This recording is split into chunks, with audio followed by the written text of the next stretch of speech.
नमस्कार. मी CFP बालाजी ऐनोले. आजच्या व्हिडिओमध्ये आपण बघणार आहोत की आपला बिझनेस वाढवण्यासाठी SOP का गरजेची आहे? SOPचे फायदे काय? आणि SOP म्हणजे काय? ह्या गोष्टी आपण बघणार आहोत. त्यामध्ये पहिल्या पार्टमध्ये बघणार आहोत आपली रेग्युलर बिझनेस करण्याची पद्धत काय? आणि दुसऱ्या पार्टमध्ये बघणार आहोत की एका बिझनेसला जर SOP सेट केली तर बिझनेसमध्ये काय-काय बदल होऊ शकतात आणि बिझनेसची ग्रोथ कशा पद्धतीने होऊ शकते ते आपण बघणार आहोत. तुम्ही जर व्हिडिओला फर्स्ट टाइम असाल तर नक्की चॅनलला सबस्क्राईब करा, कारण असे महत्त्वाचे कंटेंट आम्ही प्रत्येक व्हिडिओमधून घेऊन येत असतो. आणि सर्वात महत्त्वाचं आमच्या बेल आयकॉनला प्रेस करा, जेणेकरून तुम्हाला प्रत्येक व्हिडिओचे इंटिमेशन वेळ तुम्हाला भेटेल. आपण पहिल्या पार्टला स्टार्ट करूया. जे रेग्युलर बिझनेस करतो त्यांची पद्धत काय? तर डेली आपण आपल्याकडे जी एम्प्लॉयी आहेत त्यांना कामं सांगतो, की बाबा तू हे काम केलं का? त्याच्यानंतर त्यांच्याकडून रिपोर्टिंग घेतो आणि दिवसभरातला मॅक्सिमम वेळ त्या व्यक्तीचा रिपोर्टिंगमध्येच जातो. सपोज शेड्यूल काय असतं, सकाळी आले, त्यांनी मीटिंग घेतली, त्या एम्प्लॉयीला 10 कामं दिली. परत 1-1.5 तासाने त्यांना विचारलं, "तू मेल केला का? तुम्ही हे पाठवलं का? यांचं पेमेंट आलं का? यांना डॉक्युमेंट शेअर केले का? किंवा त्यांचं मटेरियल पाठवलं का?" ह्या सर्व गोष्टीमध्ये त्या बिझनेस ओनरचा वेळ जातो आणि तो व्यक्ती कधी बिझनेसमॅनचा बिझी मॅन होऊन जातो ते कळत नाही. ही रेग्युलर पद्धत आहे.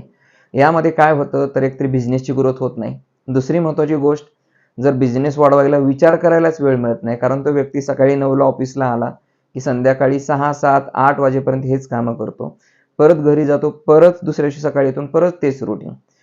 या गोष्टीमुळे काय होतं की बिझनेसला नवीन आयडिया अनालिसिस करायला, नवीन गोष्टी सेट करायला, नवीन क्लायंटकडे जाण्यासाठी ह्या गोष्टीसाठी वेळच नसतो आणि तो बिझनेस तिथेच स्टक राहतो. तेवढंच प्रॉफिट, तेवढाच टर्नओव्हर.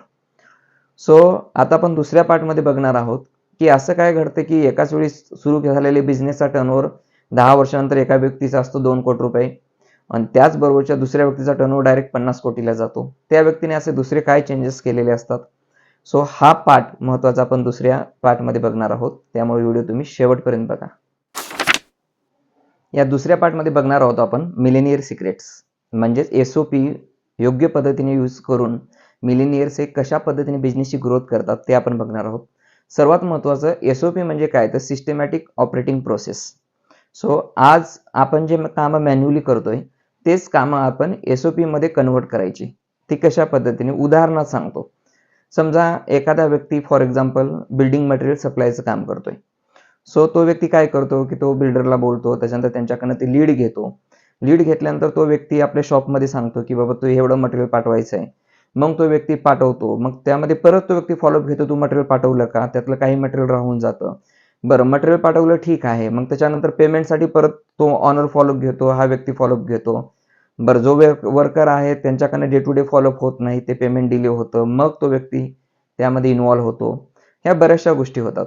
आता या ठिकाणी जर त्यांच्याकडे SOP असेल, म्हणजे सिस्टमॅटिक ऑपरेटिंग प्रोसेस असेल आणि त्या प्रोसेसमध्ये त्यांनी टाकले की बाबा या व्यक्तीला एवढं मटेरियल, एवढी क्वांटिटी द्यायची. त्या व्यक्तीने लीड बघितली, त्या लीडमध्ये सर्व मटेरियल डिलिव्हर केलं, सिस्टमला अपडेट केलं की डन झालंय. त्याच्यानंतर SOP सिस्टमच त्या व्यक्तीला फॉलोअप देते दररोज आल्याबरोबर की तुमचं ह्या व्यक्तीकडनं पेमेंट पेंडिंग आहे. तो व्यक्ती बघतो, त्या व्यक्तीला कॉल करतो, फॉलोअप करतो. परत जसं 2 दिवस, 3 दिवस, 4 दिवस जोपर्यंत पेमेंट येत नाही तोपर्यंत ती सिस्टम त्या व्यक्तीला फॉलोअप करत असते. इथे व्यक्ती नाही फॉलोअप करत, सिस्टम फॉलोअप करत असते. आणि मग एक दिवस त्या व्यक्तीचं पेमेंट आले की ती लीड क्लोजमध्ये जाते. एवढी साधी सोपी पद्धत आहे म्हणजे SOP. आपण जे काम रेग्युलर करतो किंवा आपण स्वतः सांगतो ते काम आपली सिस्टीम सांगते, त्याला SOP म्हणतो. यामध्ये दुसरा एक फायदा काय होतो, बऱ्याच वेळा आपण आपल्या बिझनेसला नवीन एम्प्लॉय हायर करत असतो. नवीन एम्प्लॉय हायर केल्यानंतर त्या व्यक्तीकडे आपल्याकडे सिस्टीमच नसते. मग त्या व्यक्तीला आपण शिकवतो 2-3 दिवस, तू हे कर, तू ते कर, तू या पद्धतीने काम कर, तुला हे लीड घ्यायचे आहेत, अशा पद्धतीनं कॉलिंग करायचं आहे. परत तो एम्प्लॉय 2-3 महिने काम करतो, परत सोडतो, परत नवीन व्यक्ती येतो. सांगायचं रिझन काय, इथं जर SOP असेल तर डे 1ला तो सिस्टीमवर बसतो.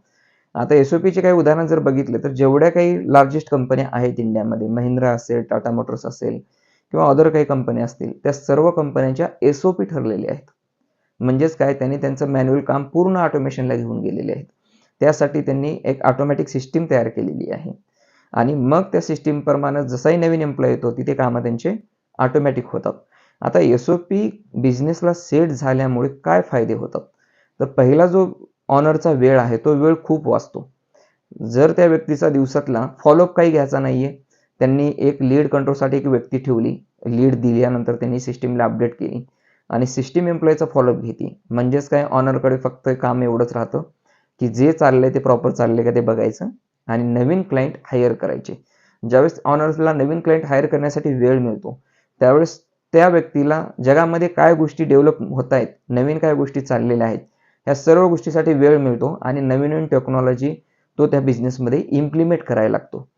नवीन टेक्नॉलॉजी बिझनेसमध्ये इम्प्लिमेंट झाल्या, नवीन क्लायंट वाढत आहेत. अशा पद्धतीने डे टू डे हा बिझनेस ग्रो होत जातो. त्यामुळं जर तुम्ही बिझनेसला SOP सेट केली असेल तर तुमचा नक्कीच बिझनेस ग्रो होतो आणि किती जरी लीड आल्या तरी मिसमॅनेजमेंट होत नाही. दुसरा महत्त्वाचा फायदा SOP मुळे आपली सर्व्हिस सुद्धा चांगल्या पद्धतीने होते. ते कसं, एक्झाम्पल, आपण एखाद्या एम्प्लॉईला काम सांगितलं की सो अँड सो व्यक्तीला सर्व्हिस आपल्याला द्यायची आहे क्लायंटला. तो व्यक्ती एम्प्लॉई आपला 2-3 दिवस फॉलोअप ठेवतो, चौथ्या दिवशी तो विसरून जातो, आपण पण विसरून जातो आणि मग 4-5 दिवसानंतर क्लायंटचा फोन येतो की काय तुमचा माणूसच आला नाही. मग आपण त्यांना विचारतो, तो म्हणतो साहेब मी दुसऱ्या कामात होतो. मग हे ज्या काही गोष्टी आहेत इथे सर्व सिस्टीममधून जे काही लिकेज होणाऱ्या गोष्टी आहेत त्या पूर्ण फिक्स होतात आणि SOP सेट केल्यामुळं तो एम्प्लॉई त्या वेळेमध्ये सर्व्हिस देऊन तो लीड क्लोज करतो आणि तुमचा एक्झिस्टिंग कस्टमर सुद्धा तुम्हाला नवीन रेफरन्स देतो कारण तुम्ही त्यांना वेळेत सर्व्हिस दिलेली असते. म्हणून मित्रांनो, SOP ही महत्त्वाची आहे. SOP साठी लॉजिक काही नाहीये. तुम्ही जे काम करता त्याचा पाथ तयार करायचा. आज बरेचसे मार्केटला प्रोग्रामिंग डिझाईन करून देणारे मंडळी आहेत. तुम्ही त्यांच्याकडे सुद्धा तुमच्या बिझनेस SOP तयार करून घेऊ शकता. याच्यामध्ये तुमचा डेटा लीक होत नाही कारण त्यासाठी एक सर्व्हर तुम्ही वापरत असता आणि याचा फायदा असा आहे की तुमच्याकडे वर्षानुवर्षाचं ट्रॅकिंग रेकॉर्ड व्यवस्थित मेंटेन राहतं. आणि तिसरी महत्त्वाची गोष्ट, तुमची स्वतःची SOP असेल तर तुमच्या लीड थर्ड पार्टी ॲपला सुद्धा जाण्याची काही शक्यता नाही कारण तुमचं स्वतःचं सर्व्हर आहे, स्वतःची SOP आहेत.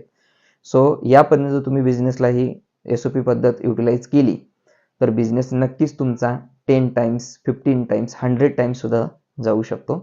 त्यासाठी ही सिस्टीम काम करत असते. याबद्दल तुम्हाला काय वाटतं नक्की कमेंट्स करा आणि हा व्हिडिओ तुमच्या जवळच्या कॉन्टॅक्टमधील जे बिझनेस फ्रेंड्स आहेत त्यांना नक्की शेअर करा कारण या गोष्टीचा फायदा त्यांना भरपूर होणार आहे. चॅनलला जर नवीन असाल तर सबस्क्राईब करा. परत भेटूया पुढच्या व्हिडिओमध्ये.